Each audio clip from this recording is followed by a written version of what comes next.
Hello ছোট্ট বন্ধুরা, গল্প দিদির আসরে তোমাদের স্বাগত। আজকের গল্প বাবুই পাখি ও অহংকারী বানর। এক গাছে অনেক বাবুই পাখি থাকতো। তারা কষ্ট করে সুন্দর বাসা বানাতো। বৃষ্টি ঝড়ের সময় সেগুলো তাদের নিরাপদ রাখতো। একদিন বৃষ্টি এলো, গাছের নিচে কয়েকটা বানর ভিজে ভিজে কাঁপতে লাগলো। তখন এক বাবুই পাখি বলল, তোমরা এত বড় হয়ে হাত পা থাকতেও একটা বাসা বানাতে পারো না? আমরা তো ছোট পাখি হয়েও কষ্ট করে সুন্দর বাসা বানিয়ে আরামে আছি। এ কথা শুনে বানরেরা খুব রেগে গেল। বৃষ্টি থামতেই তারা গাছে উঠে সব পাখির বাসা ভেঙে দিল। পাখিরা চুপচাপ সরে গেল। আর পরের দিন তারা আবার নতুন বাসা বানিয়ে নিল।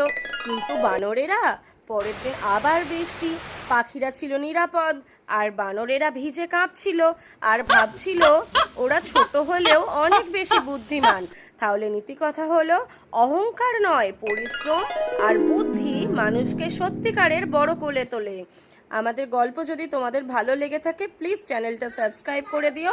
আর তোমরা জানাতে ভুলো না তোমাদের পছন্দের পশু কি।